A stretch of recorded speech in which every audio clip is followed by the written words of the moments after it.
विरासत का master stroke. Lok Sabha चुनाव में सेक्स स्कैंडल बना मुद्दा, सूरज के तीखे तेवर।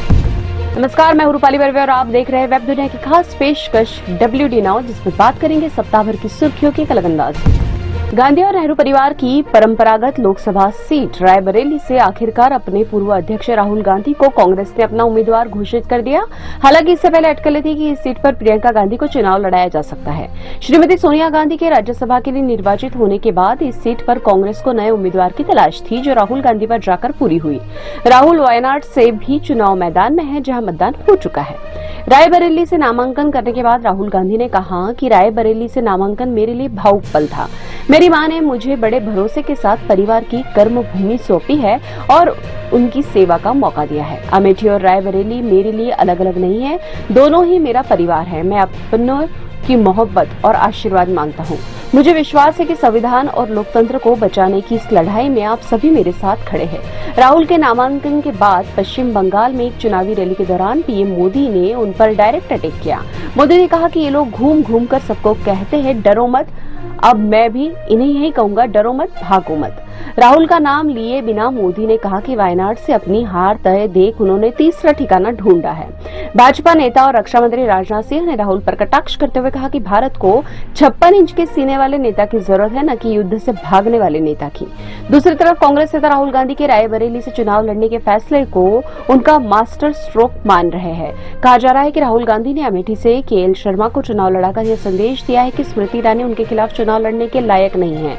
यह भी कहा जा रहा है कि रायबरेली से चुनाव लड़कर राहुल गांधी सही मायनों में सोनिया गांधी से पार्टी की कमान भी ले रहे हैं। दूसरे शब्दों में कहे तो अब गांधी नेहरू परिवार की विरासत पूरी तरह राहुल के हाथ में आ गई है। हालांकि यह चुनाव परिणाम आने के बाद ही पता चलेगा कि राहुल विरासत के साथ कितना न्याय कर पाते हैं, क्योंकि वे गांधी परिवार की एक और परंपरागत सीट अमेठी से 2019 में चुनाव हार चुके हैं। भाजपा ने अमेठी से योगी सरकार के मंत्री दिनेश प्रताप सिंह को उम्मीदवार बनाया है।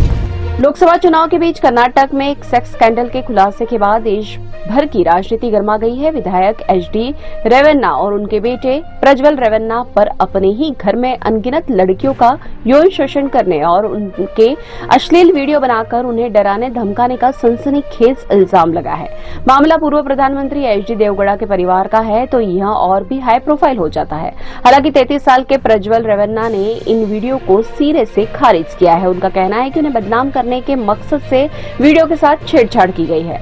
बताया जा रहा है कि प्रज्वल रेवन्ना जर्मनी भाग गया है। हालांकि JDS ने उसे पार्टी से निलंबित कर दिया है। प्रज्वल के खिलाफ लुकआउट नोटिस भी जारी हो चुका है। कर्नाटक सरकार ने इस मामले की जांच के लिए SIT का गठन कर दिया है। राज्य के गृह मंत्री रामेश्वर ने कहा कि यौन उत्पीड़न अपहरण के मामले में HD रेवन्ना को दूसरा नोटिस भेजा गया है। मीडिया रिपोर्ट्स के मुताबिक प्रज्वल के करीब 200 से ज्यादा आपत्तिजनक वीडियो वायरल हुए हैं, जबकि कुल 2500 से ज्यादा सेक्स क्लिप्स होने की बात भी सामने आ रही है। दावा किया गया है कि वायरल वीडियो में दिख रही महिलाएं खुद को छोड़ने की गुहार लगाती हुई रो रही है और प्रज्वल वीडियो शूट कर रहा है। प्रज्वल अपने रसोइये की बेटी से भी आपत्तिजनक बातें और छेड़छाड़ करता था। जिस लिहाज से इस केस में अश्लील फोटो और वीडियो वायरल होने की खबर है, उस हिसाब से इसे भारत का अब तक का सबसे बड़ा सेक्स स्कैंडल कहा जा रहा है। इस पूरे सेक्स कांड में प्रज्वल का एक पुराना ड्राइवर कार्तिक मीडिया के सामने आया है। कार्तिक ने प्रज्वल के फोन से अश्लील क्लिप्स को कॉपी किया था। कार्तिक ने 17 साल तक प्रज्वल के पास ड्राइवर की नौकरी की। पिछले साल जमीन से जुड़े एक मामले में दोनों के बीच विवाद हुआ और कार्तिक ने नौकरी छोड़ दी। कार्तिक का कहना है कि प्रज्वल और उसके परिवार ने उसकी जमीन को जबरन हथिया लिया और सवाल पूछे जाने पर उसको और उसकी पत्नी को प्रताड़ित किया गया। एक JDS कार्यकर्ता ने भी शिकायत दर्ज कराई है कि प्रज्वल ने बंदूक के बल पर उसके साथ बलात्कार किया। कर्नाटक में भाजपा का JDS के साथ गठबंधन होने के कारण इस स्कैंडल के सामने आने के बाद प्रधानमंत्री नरेंद्र मोदी भी विपक्ष के निशाने पर आ गए हैं। ओवैसी ने कहा है कि PM मोदी को इस मामले में पहले से ही सब पता था।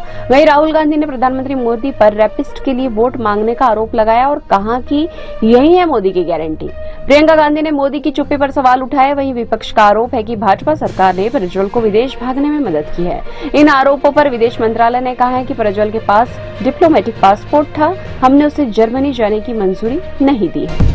गर्मी के तीखे तेवरों से देश का बड़ा हिस्सा हलकान है। भारत मौसम विज्ञान विभाग के मुताबिक राष्ट्रीय राजधानी समेत उत्तर भारत के ज्यादातर हिस्सों में मई के महीने में अधिकतम और न्यूनतम तापमान सामान्य से ज्यादा रह सकता है और 2 से 4 दिन लू चल सकती है। आंध्र प्रदेश के नांदयाल में सर्वाधिक 46.3 डिग्री तापमान दर्ज किया गया है। आंध्र का ही कडप्पा देश का दूसरा सबसे गर्म स्थान रहा। बंगाल, ओडिशा और तेलंगाना में भी सबसे ज्यादा गर्मी रही। इन सभी राज्यों में 43 डिग्री से अधिक तापमान दर्ज किया गया। इससे पहले 30 अप्रैल को पश्चिम बंगाल के कलाईकुंडा में 47.2 डिग्री तापमान दर्ज किया गया था, जो उस दिन का सर्वाधिक था। केरल के मुख्यमंत्री पिनराई विजयन ने राज्य में भीषण गर्मी की आशंकाओं के बीच 6 मई तक शैक्षणिक संस्थान बंद रखने समेत कई निर्देश जारी किए। मुख्यमंत्री ने कहा कि व्यावसायिक कॉलेज समेत सभी शैक्षणिक संस्थान 6 मई तक बंद रहेंगे। मौसम विभाग के मुताबिक पश्चिम बंगाल, रायलसीमा, ओडिशा, तेलंगाना और तटीय आंध्र प्रदेश के कुछ हिस्सों में लू की स्थिति रहेगी। पश्चिमी राजस्थान, सौराष्ट्र और कच्छ व उत्तरी आंतरिक कर्नाटक में भी अलग अलग स्थानों पर 7 मई और उसके आसपास लू चलने की संभावना है।